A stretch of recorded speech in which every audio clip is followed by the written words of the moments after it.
tarde, começando aqui a live Cases e Causas. Já o Sestaro já sempre pontual. Estou aqui convidando ele para já entrar. Olá, boa tarde. Olá, Sestaro, tudo bom? Tudo bom? Tá me ouvindo bem? Tô te ouvindo, mas não tô te... Ah, agora eu tô te vendo. Deixa eu melhorar aqui a luz aqui, peraí. Tá. Olá, Nathalie. Oi, Nathalie. Rubens entrou.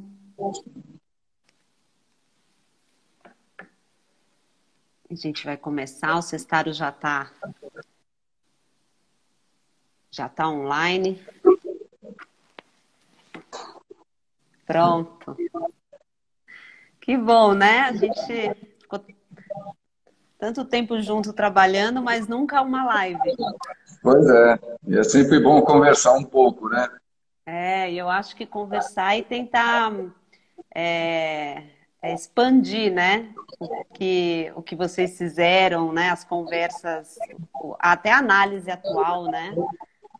Acho que esse é o ponto bom. Tô esperando só para o pessoal ir entrando, Sim, mas, sim, tranquilo. mas obrigada, Cestaro, pelo teu tempo. Eu sei que você tá cheio de lives, né? A gente, essa época, a gente, ó, é a única forma de se fazer uma comunicação, né? Então, na verdade, até a atividade aumentou bastante, né, Daniela? Porque a gente passou a trocar mais, né? Foi interessante. Então, é de manhã, à noite, muitas reuniões também. Mas foi bom porque eu tive uma reunião com a região Nordeste na terça-feira, maravilhosa, sabe? Assim, você consegue unir pessoas de várias cidades da região Nordeste que numa reunião a gente não conseguiria, porque é questão de custo, né? Ou disponibilidade da pessoa viajar, por questão de trabalho. Então, a reunião que nós tivemos na terça-feira foi muito boa com a região Nordeste, sabe? O pessoal tá fazendo bastante trabalhos lá, foi muito bom. Então é uma forma da gente interagir, né? Eu acho que a gente vai se acostumando, né, com o modo online. Eu estava conversando num grupo de profissionais que trabalham com advocacy, né? Então, como é que fica, né, no mundo online? Porque muita coisa a gente fazia por viagem, né? Ir a Brasília, conversar com os tomadores de decisão, fazer articulação, política. E, e uma coisa que diminuiu o custo, né, para a sociedade civil é sempre custoso, né, viajar. Ao mesmo tempo, a gente otimiza mais as reuniões, não tem a questão do deslocamento, né? Eu acho que tem, acostumando com o modo online, que é lógico, que eu acho que você é como eu, né? Você gosta também do pessoal, né? Da conversa ali, olho no olho, mas melhora também, assim, acostumando, isso ajuda muito, a gente tem mais reuniões, mais produtivas, menos custosas. O grande Exato. problema é com o governo, né? Como fazer essa interface com o governo, aí Eu, já não é tão fácil. eu ia falar isso agora. Eu vejo assim que as ações de políticas públicas junto lá ao Congresso Nacional, principalmente, ela tem que ser lá nos corredores, nos gabinetes, sabe? Porque senão é o engavetamento daquilo que você tá colocando. Então tem que ser corpo a corpo, né? E até para que a pessoa que você vai apresentar os seus argumentos possa também sentir a sua presença, saber a importância. Então, isso pela live, ou por questões aí dessa comunicação, fica mais difícil, né? Uhum. Eu acho que vamos falar um pouco sobre esses desafios, né, atuais também, em termos de políticas públicas, né, e como é que você está fazendo nessa época de pandemia. Mas antes, eu queria primeiro agradecer, né, a presença sua, agradecer quem está entrando, Marcela, já vi a Cíntia, a Cláudia, estão entrando na live para assistir, bem-vindos. Eu criei, né, a Impact Advocacy criou cases e causas, né? A gente tem um programa chamado Advocacy na Prática, para a gente tentar conversar sobre estratégias, né, que são usadas para o advocacy. Como você já cansou de ouvir, para a gente a advocacy é uma estratégia para trazer mudanças comportamentais, políticas e sistêmicas, então não é só lobby. Então, outro dia nós tivemos uma live com uma pessoa do Alana, que também faz parte da federação, né, que é sobre litígio estratégico. Então, usando comunicação, vamos falar de coalizões e de, digamos, de estratégias, né, que o advocacy usa. Mas o cases e causas, a ideia é mostrar, Sestaro, pessoas, organizações e iniciativas que estão ajudando ou já ajudam há muito tempo a trazer mudanças estruturais no país, né? Eu falo muito que existe uma parte da atuação social brasileira que é uma atuação em projetos sociais diretos que atendem à população, né? Muitas associadas fazem isso, inclusive, mas tem também a necessidade da gente expandir a atuação em quem vai tentar mexer as regras do jogo, né? As estruturas, fazer que as políticas saiam do papel e sejam implementadas, ou até mudar comportamentos. Eu acho que no caso das pessoas com síndrome de Down tem muito isso, né? Do comportamento, de mudar a cabeça de uma sociedade mais inclusiva. Então a ideia é trazer esses casos, né? Para que a gente fale mais sobre isso, mais gente invista em causas, o Brasil ainda investe pouco em causas, e que a gente aproxime esse universo, né? E contar também o dia a dia, né? Assim, a história da federação é uma história de muita conquista, né? De trabalhar nos problemas estruturais há muito tempo. Então, além de tudo isso, para mim é uma honra que você esteja aqui. A gente teve a oportunidade de trabalhar juntos pensando a advocacy da federação, e foi uma causa que me pegou pelo coração, né? Assim, eu acho que é o exemplo, é o coração que vocês têm na causa, que também é algo que é meio único, né? Muitas vezes a gente trabalha em causas que não propriamente também a gente vive na pele, né? Sente os desafios da política e sente no coração. Então, obrigada, assim, foi a primeira semana que a gente está fazendo isso, e ter você para nós é uma honra. E aí eu ia começar aquecendo os motores, né? Perguntando, que você conte essa história, né, Sestaro? Como que você começou, né, desde da Associação Up and Down, e como você, né, começou a entrar numa causa, qual foi a tua história, né? Você é o pai de Samuel também, isso teve a ver com uma história pessoal, e que você contasse da sua história e como você criou a federação, né? Como a federação nasceu. Tá. Bom, primeiro, Daniela, muito obrigado pelo convite. Para nós é sempre assim uma honra e um prazer muito bom poder falar com você. Já te agradecemos pelo trabalho que você fez de advocacy para a federação. Vai nos ajudar muito. Mas eu vou contar um pouco da história, né? E aí a gente vai batendo um papo e aí respondendo perguntas também. Bom, eu sou Antônio Carlos Sestaro, tenho 68 anos, casado com a Vilma Sestaro, e tenho 2 filhos, Rafael, com 40 anos, e o Samuel, com 30 anos. Samuel, com síndrome de Down. Samuel, quando nasceu em 90, aqui em Santos, nós reuníamos 4 pais e ficamos tentando entender melhor sobre a questão da síndrome, porque para nós a gente sabia o que era a síndrome de Down, mas não tínhamos conhecimento. E aí, em 92, nós fundamos aqui em Santos uma associação chamada Up Down. E o princípio da Up Down foi no conceito de não fazer atendimento, e sim divulgar informações. Nós tínhamos um presidente, um médico, o Dr. Rui Pupo, que tinha um acesso muito bom à área de informações, na época, internacionais, e a Up Down passou a fazer a divulgação do que acontecia no mundo em relação à síndrome de Down. E passamos a fazer momento da notícia, como era a notícia. E aí nós passamos, olha só, naquela época nós imprimíamos 3.000 informativos. A gente fazia matéria, tinha uma gráfica aqui em Santos e a gente mandava para o Brasil todo, pelo correio, e nós custeávamos todas essas despesas da associação. Nós, 4 pais, né? 4 casais. E ali fomos crescendo nesse conceito da divulgação. Aí, em 92, em outubro de 92, o doutor Zan Mustak, aí de São Paulo, ele fez o primeiro Congresso Brasileiro de Síndrome de Down. E aí nós fomos para o Congresso... 92. 92, outubro de 92. Aí nós fomos para o Congresso aí em São Paulo, do doutor Zan, e aí, durante o evento, nós nos reunimos numa sala, várias associações que estavam ali de várias regiões do Brasil.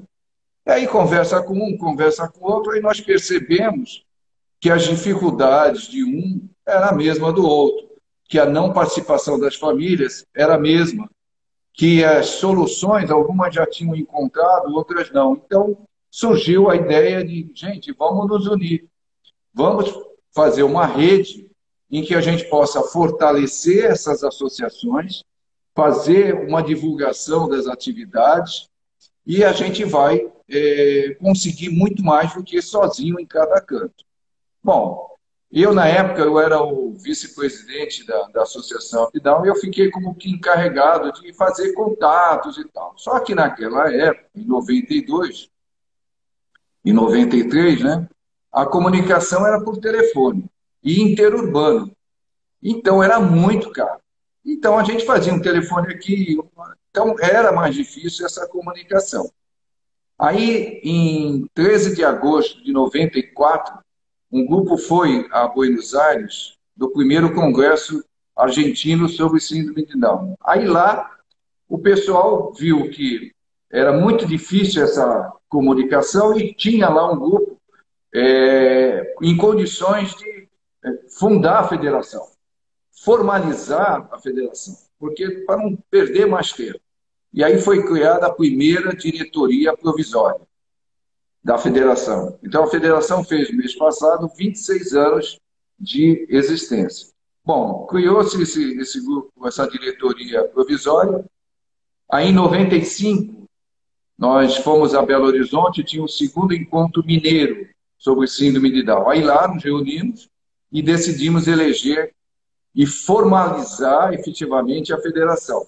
Com a sede, a decisão da sede foi Brasília, e a nossa primeira presidente, a Maria Madalena Nobre Mendonça, de Brasília. E eu fiquei como vice-presidente. Então, ali construímos a diretoria definitiva e começamos, redigimos o estatuto, e Madalena voltou para Brasília e começamos as atividades da federação. Bom, a federação, Daniela, você viu lá no nosso trabalho, a federação ela nasceu com o princípio da inclusão. Nós entendíamos, já lá em 92, que as pessoas com síndrome de Down, e aí depois eu vou falar um pouquinho mais do CONAD, mas nós entendíamos que as pessoas com síndrome de Down tinham sim o direito de estar em qualquer espaço, seja na escola, no trabalho, na sociedade, que era um direito deles, era a inclusão total. Bom, quer perguntar?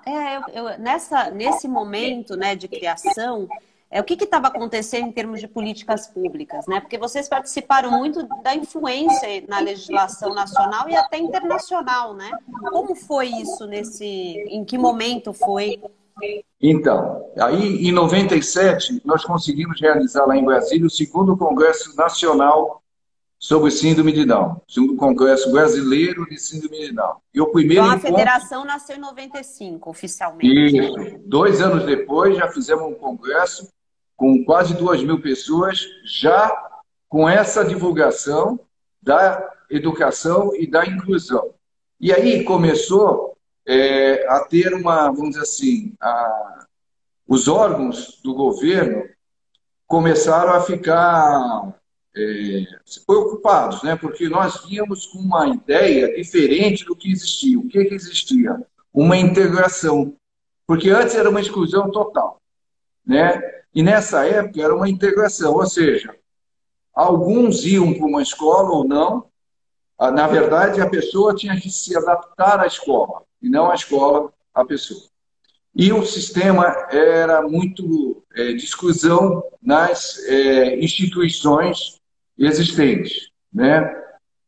E nós viemos com a proposta seguinte: não, essas instituições são importantes para atendimentos de fisioterapias, fonos, seja for, mas não para a educação. Por quê? A nossa ideia era que a gente precisava mudar a sociedade.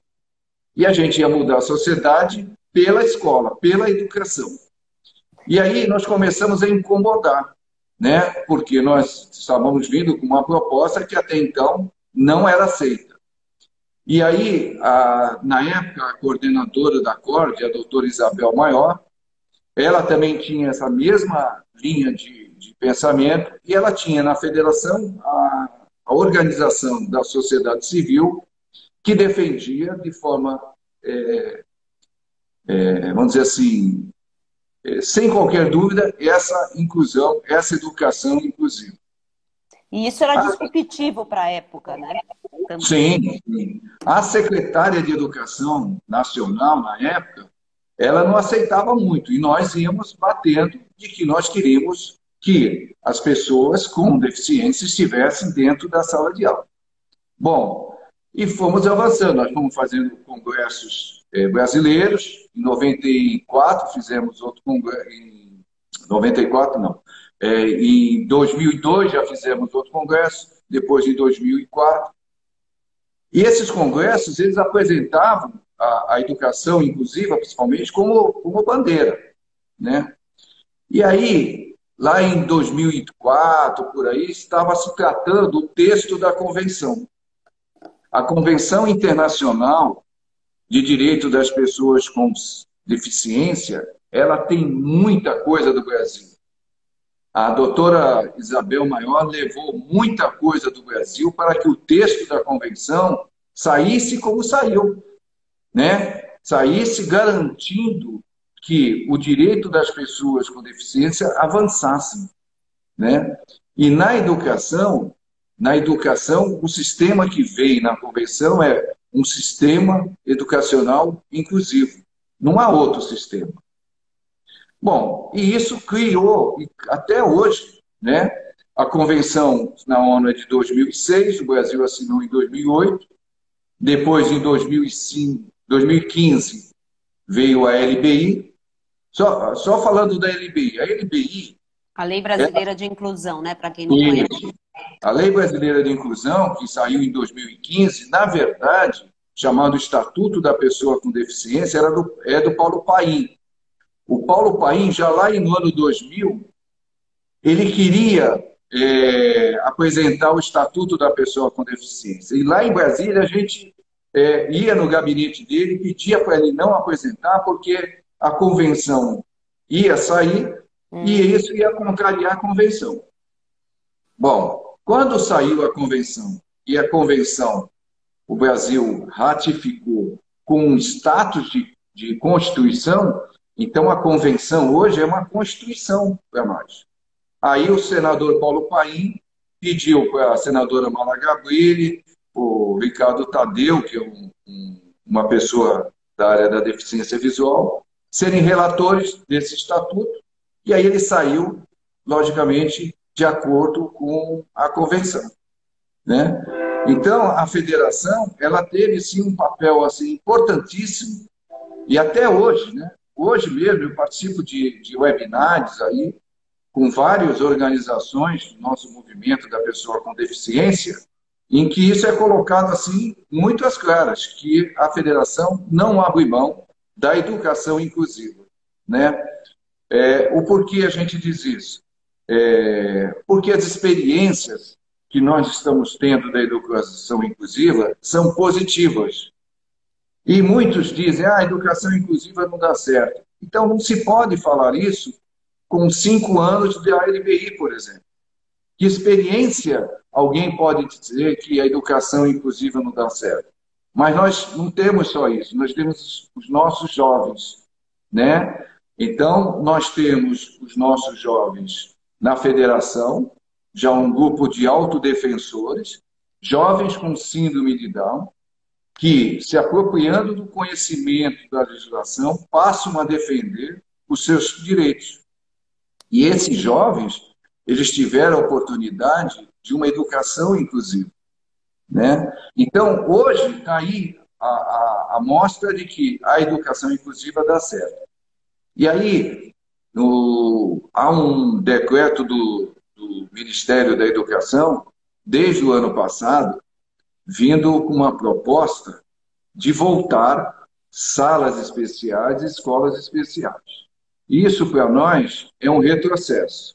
Por isso que o plano de advocacy que vocês concluíram, para nós vai ser importante, porque a gente tem que saber usar as nossas energias nos lugares certos, na hora certa. Eu chamei Ou seja, né, não para, né, assim, a garantia de direitos, isso é muito importante, que eu acho que você tem um papel, né, nessa, até perante as associadas, né, e perante o país, por isso que eu te pedi para contar a história, porque foi difícil chegar até aqui, né? Não é que chegou com uma lei brasileira de inclusão do nada, né? Existiu influência da sociedade civil numa parte internacional e nacional. E quando se olha hoje, está com risco de retrocesso. Então, assim, não pode parar, né? Esse trabalho... quando voltei a ser presidente da federação no ano passado, eu estava visitando algumas regiões, já chamando a atenção dos pais, né? Principalmente dos pais de crianças pequenas. Porque, como você falou, os pais acham que tudo nasceu assim muito fácil. Isso são 50 anos de luta das pessoas com deficiência e das pessoas envolvidas com as pessoas. 50 anos de luta. Então, todo dia, o ano passado nós tivemos um risco, chamamos o governo, porque a lei de cotas estava com risco de acabar, sob o argumento de que não havia pessoa com deficiência para o mercado de trabalho.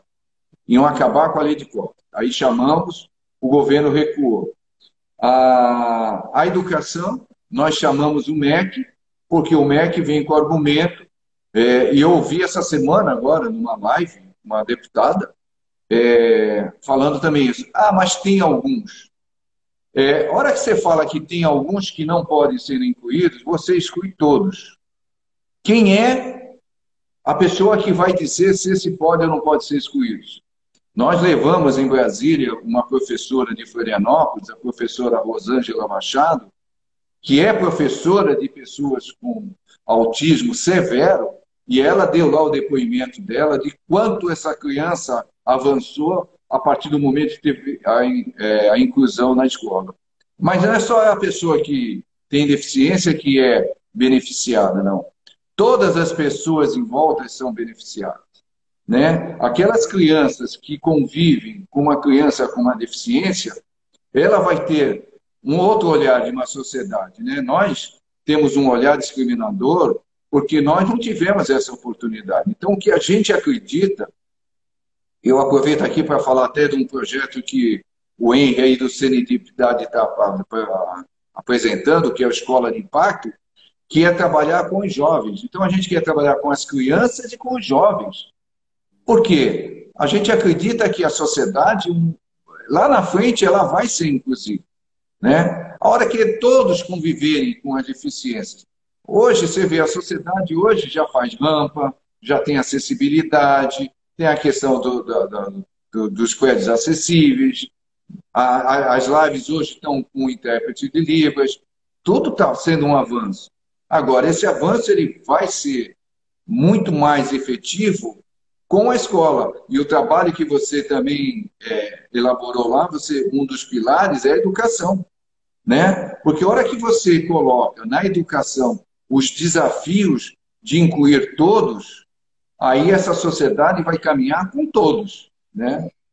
Eu acho que, na verdade, César, quando você decidiu o foco da federação, né, quando vocês pensaram na criação, já foi algo que mexe não só falando da garantia, né, dos direitos de todas as crianças com deficiência estarem na escola, que é a inclusão, mas também pensando que isso pode trazer no futuro e vai trazer uma sociedade mais inclusiva, né? Não é somente das pessoas com deficiência, é também a educação de quem não tem, né? De quem está ali convivendo e de mudar a mentalidade. Eu acho que esse foi o fantástico, né? Quando você fala de educação inclusiva, eu vejo às vezes você também falando muito com os pais, né?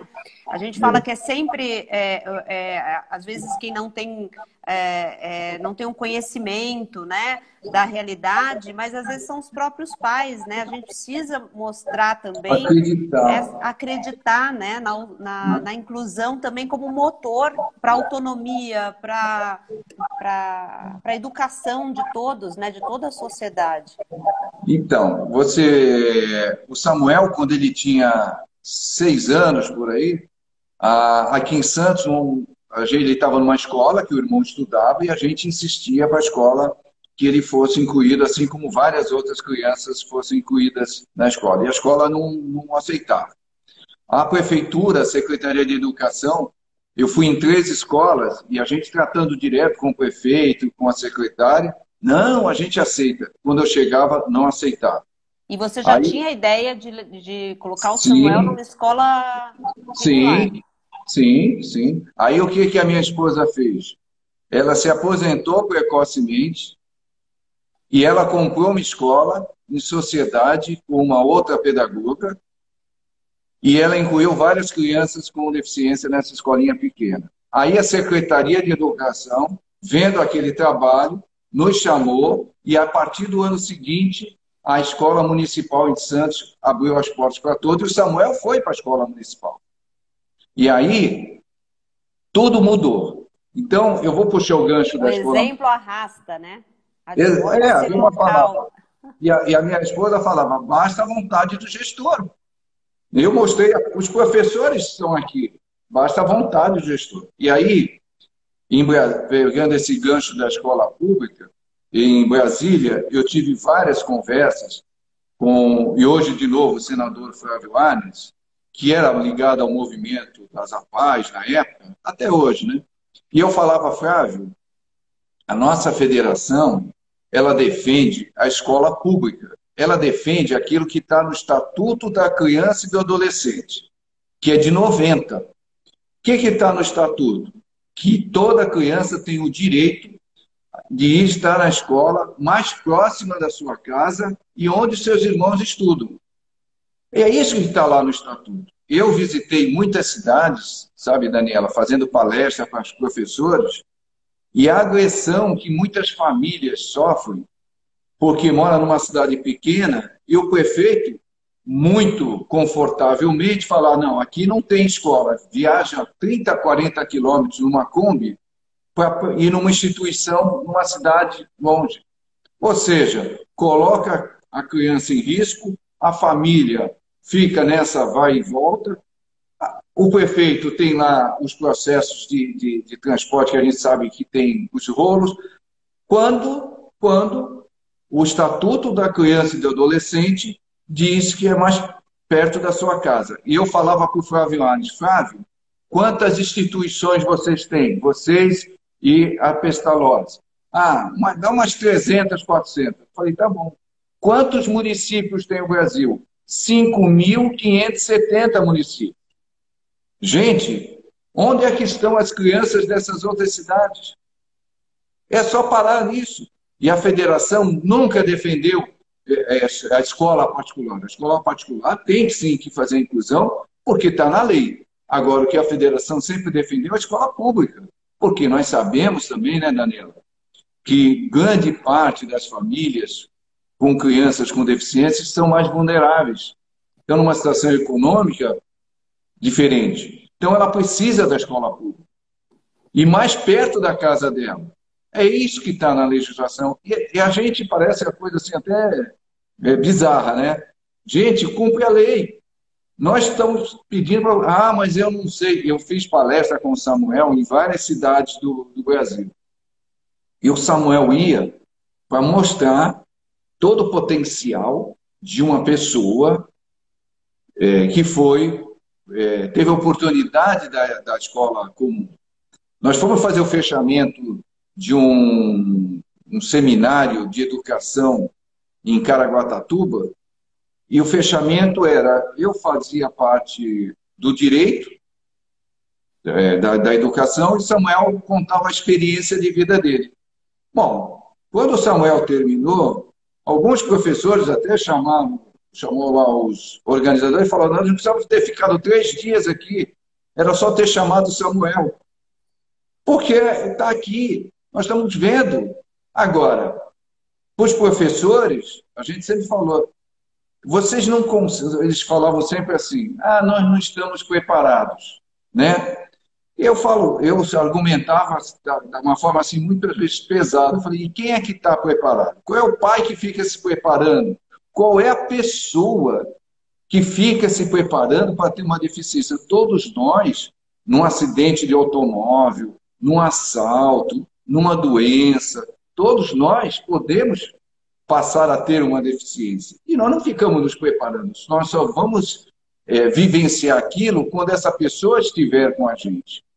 Então, eu falava para os professores, e cada um é diferente, né? Outro dia, assistindo uma palestra de uma pessoa da comunidade israelita, ele falou que lá eles têm lá não sei se é uma oração, uma coisa assim, que fala que a grandeza de Deus em ter bilhões de pessoas no mundo, uma diferente da outra.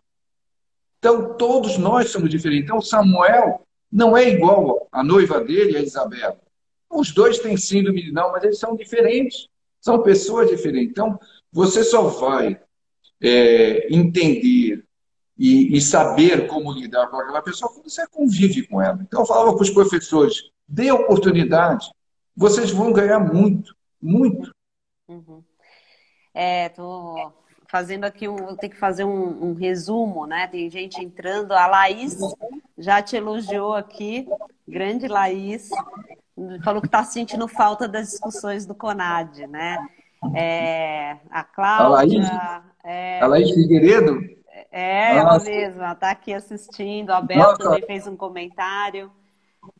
E realmente, Laís, assim, a história, eu acho que quem está assistindo e está ouvindo o Sestaro falar é realmente de emocionar, né?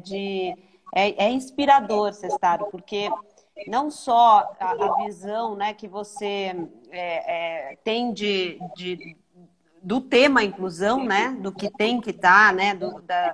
Mas como isso você resolveu colocar, mesmo tendo um problema pessoal, né, digamos assim, de colocar na escola, né, de enfrentando esses dilemas, não se contentar em somente resolver, né, aquele ponto. Você criou uma escola para servir de exemplo, então, ou seja, já começou a influenciar. E se colocar também há muito tempo, há 26 anos, né? De que isso chegue a todas as pessoas, né? Assim, é isso o que você falou, essa visão que a gente tem de falta de escala, né? Pode ser até que a gente consiga resolver pessoalmente, né, um problema ou ajudar uma ou outra por meio de instituições. Mas são 5.000 municípios, né? São 200 milhões de pessoas, né? Não tem como a gente não falar do papel do Estado para resolver isso.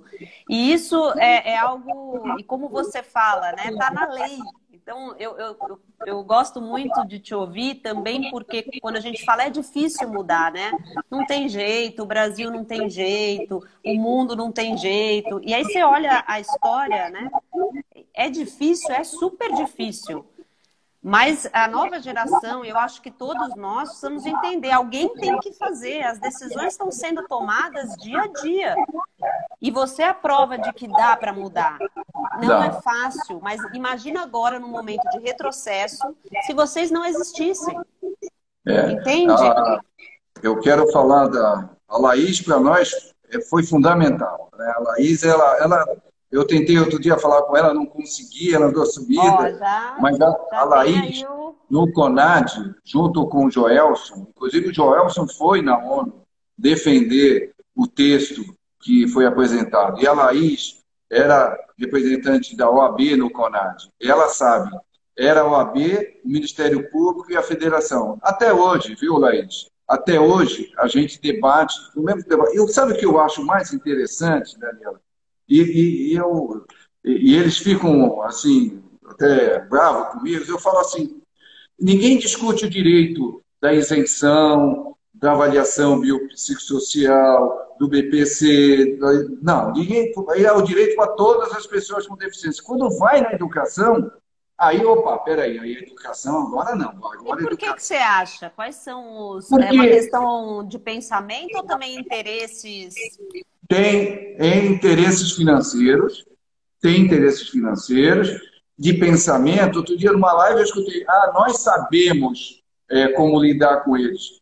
Gente, isso é uma prepotência que não tem fim, porque temos muitos profissionais que têm condições de dar aula para qualquer pessoa. A tecnologia assistiva, hoje, lá no Rio Grande do Sul, a Mara, que é uma das pessoas muito ligadas à tecnologia assistiva, ela trabalha com pessoas que não falam, se comunicam às vezes pelos olhos. Ora, você tem que... E a convenção veio dizer, olha que está a deficiência. Não está na pessoa, está na interação com o meio. Ora que você acha o caminho dessa quebra dessa barreira, mas a barreira atitudinal é a maior. E existe a questão financeira, sim. E eu bato muito nisso. Sim, nós queremos a escola pública, né? Agora, eu tenho chamado muitos pais, porque existem famílias também que, primeiro, que não acreditam no seu filho. Segundo, que a inclusão dá muito trabalho. Não é fácil. Você tem que ser persistente, você tem que estar todo dia. E tem pais, já até falaram para a gente, eu deixo minha filha aqui nessa instituição, 7 horas da manhã, pego 5 horas da tarde e tchau e benção.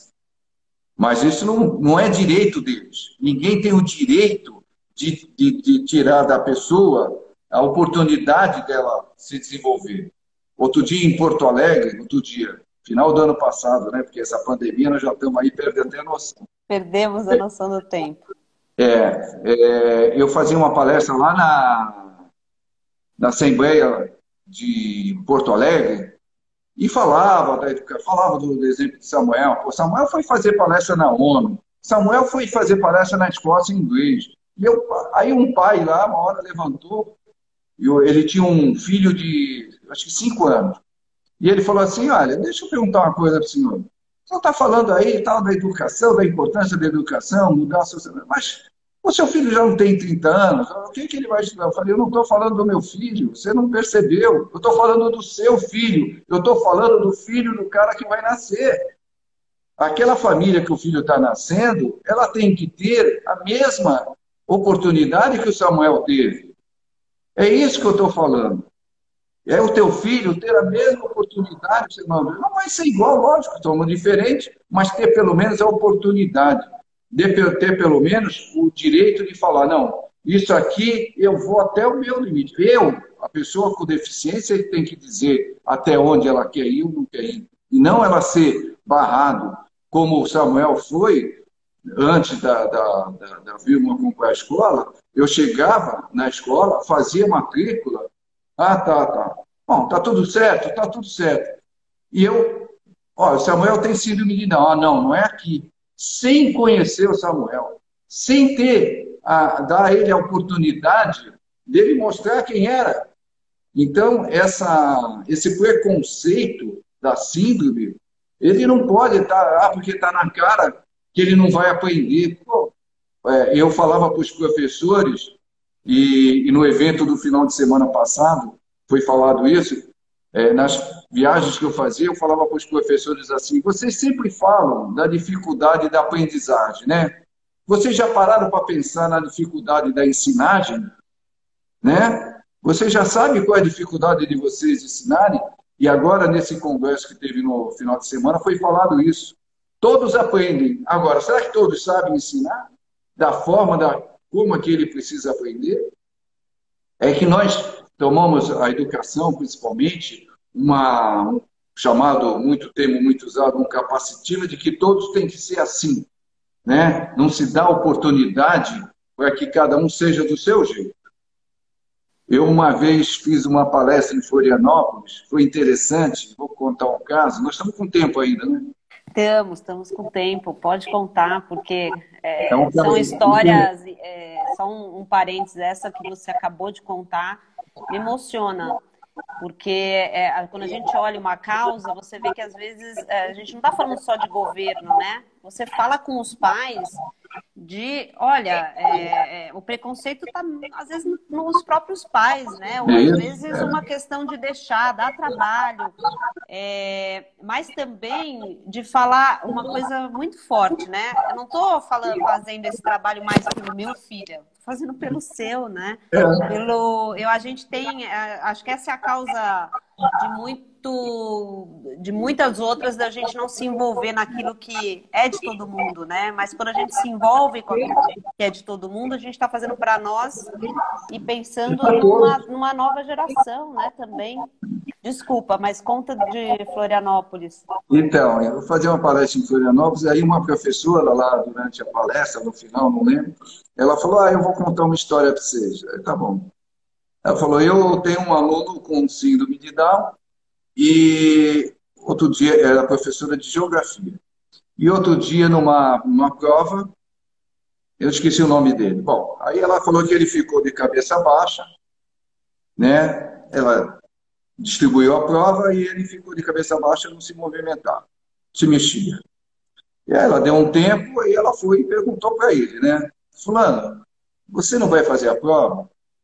E ele falou assim, professora, eu estudei tanto, tudo que a senhora deu, eu estudei. Mas o que a senhora está perguntando, eu não sei. Aí ela parou um pouquinho, ela falou assim, então vou fazer assim. Eram várias perguntas, né?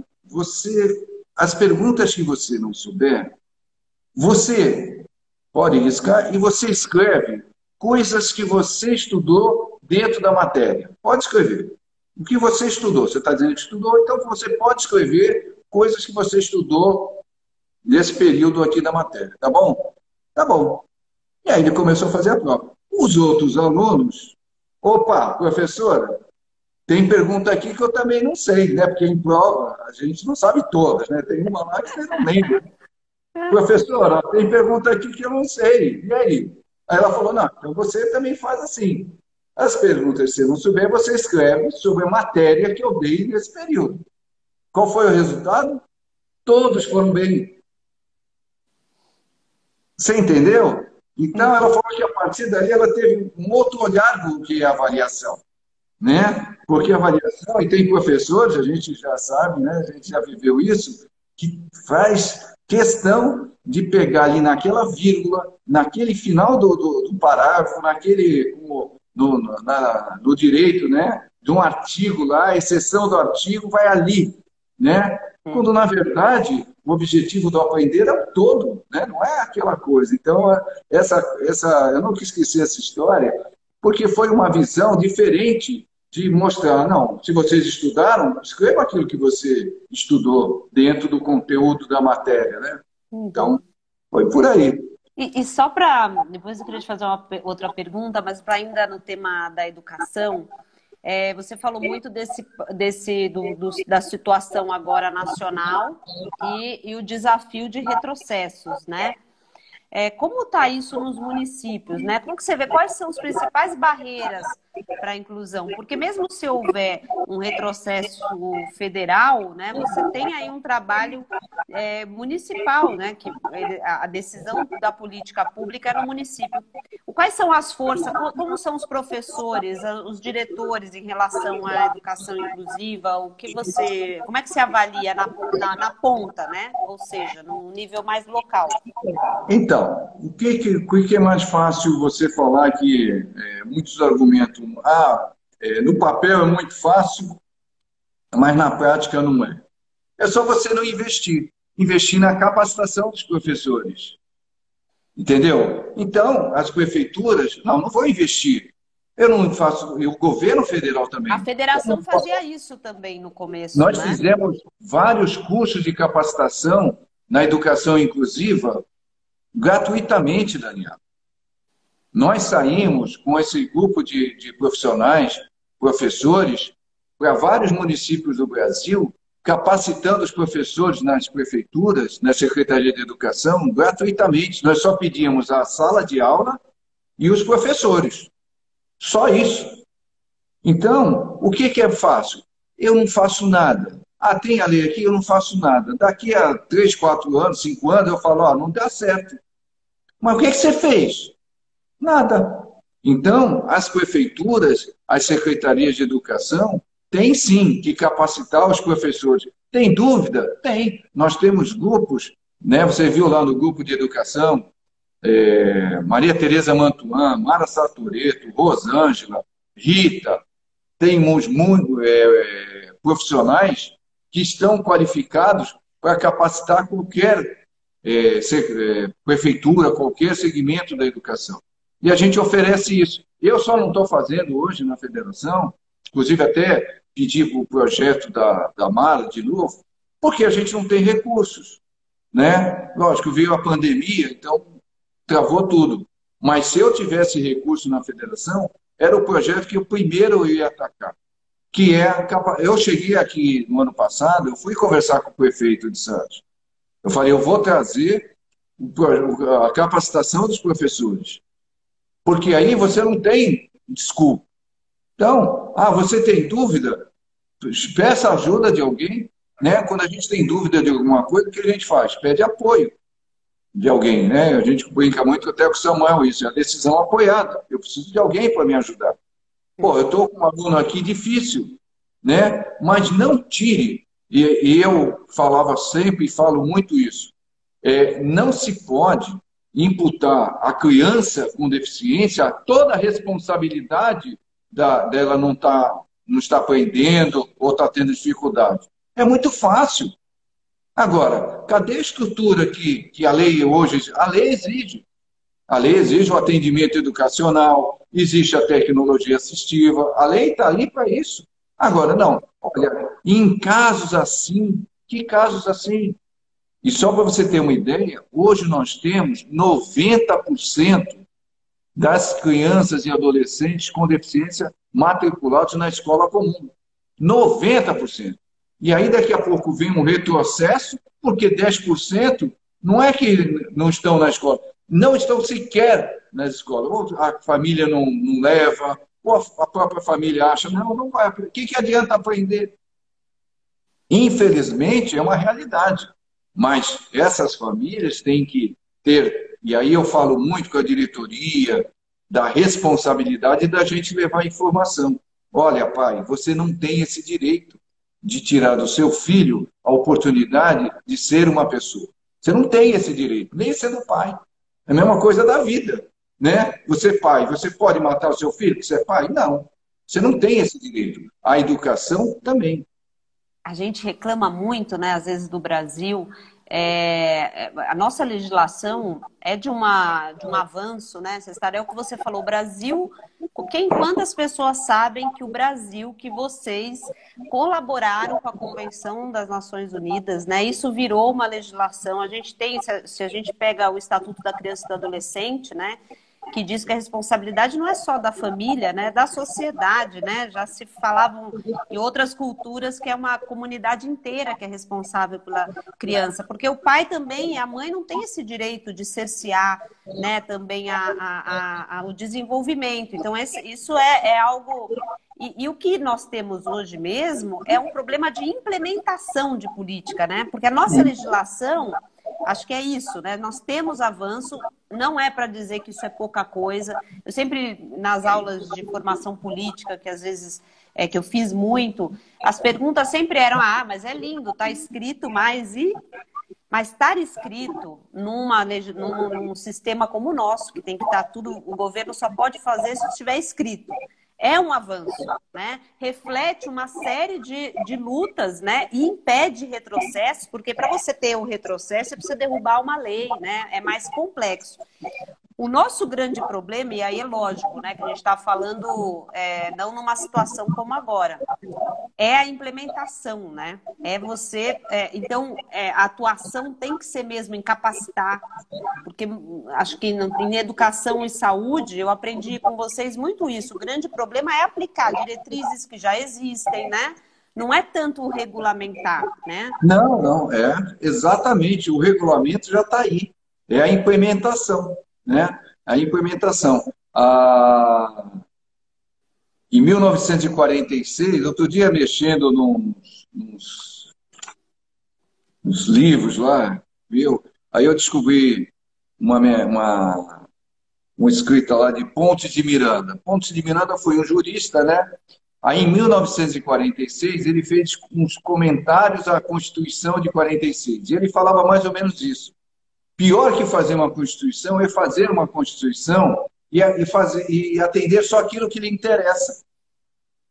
Sabe, na Constituição, na LBI, no Estatuto da Criança, fala lá, é crime discriminação pela deficiência, por outras razões, etnia, raça e tudo mais. Não discriminação. Acabou. Isso só por si bastava. Então, por que você não aceita essa criança aqui? Você está discriminando, né? Então, Pontes de Miranda, quando falava isso, é o que acontece. Olha, eu faço uma Constituição linda, eu faço uma LBI linda, eu faço um Estatuto da Criança lindo, mas só vou cumprir aquilo que me interessa. É o que acontece na educação. Então, a federação, eu não sei se ela está ainda hoje, está aí ainda, até hoje no CONAD, que é o Conselho Nacional, a federação ela tem que se opor a determinados pensamentos que excluem as pessoas com deficiência de uma sala de aula. Nós não aceitamos isso, isso é discriminação.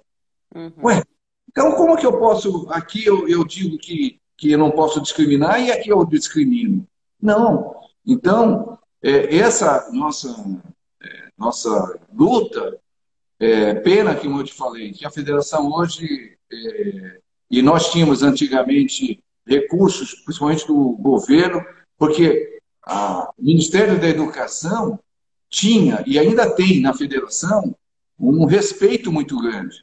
Então, tanto é que eu fui várias vezes pelo Ministério da Educação fazer palestra para professores em várias cidades do país, né? Porque quem estava à frente no Ministério também tinha essa visão. Bom, eu preciso de alguém que vá dizer para os professores, que vá levar a prova viva. Eu tive uma reunião uma época com o Fernando Haddad, quando ele era ministro da Educação, e sentado na mesa discutindo e tal, porque as forças opostas são poderosas. São poderosas. Quem vive em Brasília sabe disso. Uhum. E o ministro era muito questionado. E aí o assessor... Pode falar. Os assessores dele também, sem saber direito. E aí, uma hora, eu bati na mesa e falei, ministro, eu não vou falar mais como presidente da federação, eu vou falar como pai. Aí contei um pouco a história de Samuel. Ele virou para os assessores e falou, olha, tá vendo? É disso que eu preciso, de casos concretos, para que a gente possa continuar nessa defesa da inclusão, porque eles não conseguem defender. O que existe nos bastidores, lá em Brasília, é violento, não é fácil, não. Olha só, a gente tem 5 minutos, né?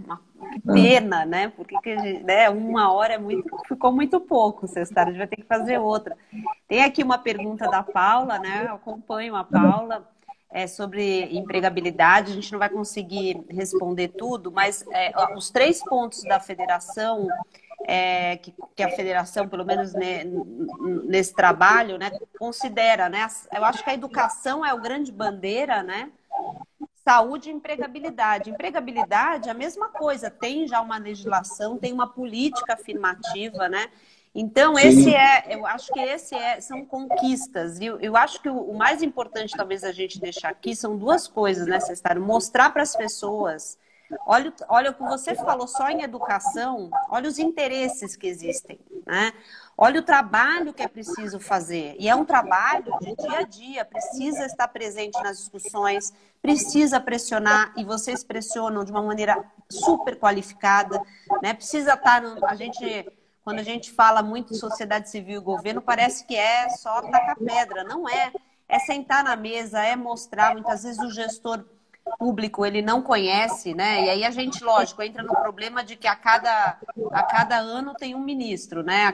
Isso é um terrível, mas é um trabalho que precisa continuar sendo feito. Então, e olha o quanto que tem. Você só falou educação. Se a gente falar empregabilidade, se a gente falar saúde, né? Então, porque o emprego vem daquela pessoa que teve uma educação boa, aí ela vai estar qualificada para o trabalho. A hora que você exclui da sociedade uma pessoa e ela não tem uma educação, qual o trabalho que ela vai conseguir? Fica mais difícil.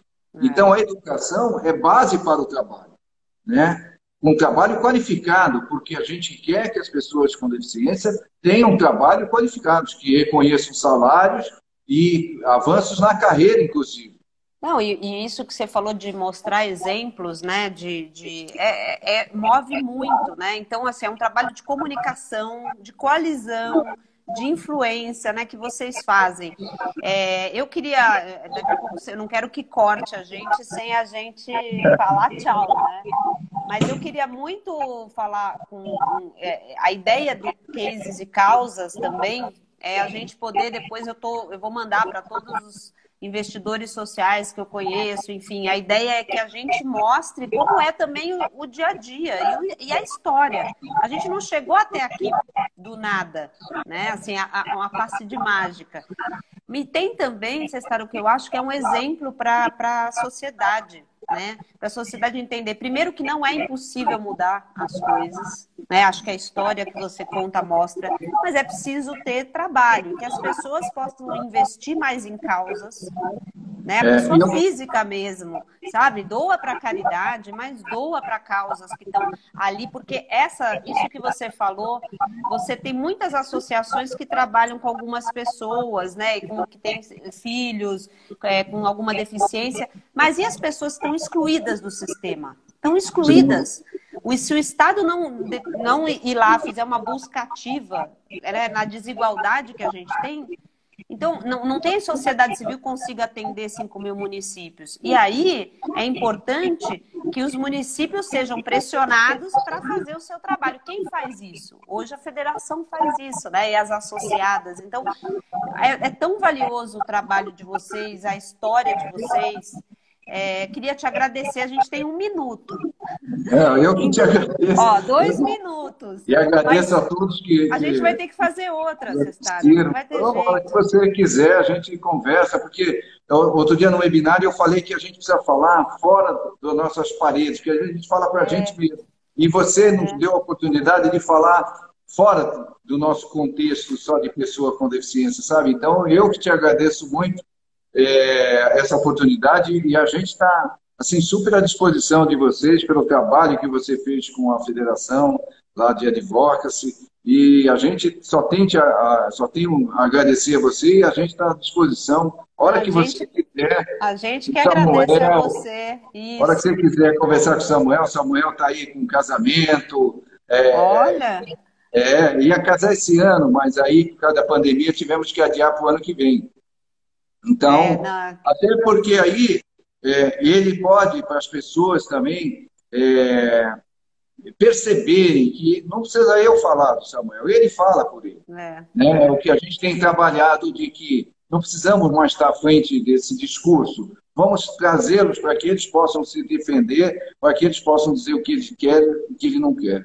Vamos fazer uma live com ele, vamos passar, eu acho que quem está aqui assistindo quiser ajudar, e vamos passar isso para outras pessoas que querem investir em causas e conhecer a importância de trabalhos estruturais como o seu. A ideia do Cases e Causas é isso, quem gostar, quiser curtir, quem puder divulgar o vídeo para chegar ao máximo de pessoas possível. Te agradecer demais, Cestaro. Eu te agradeço. Obrigado. Mesmo. E a gente vai continuar essa parceria, né? Com certeza, com certeza. Tá bom. Tá Um bom, abraço, então. um abraço Ô, a todos que assistiram. tchau.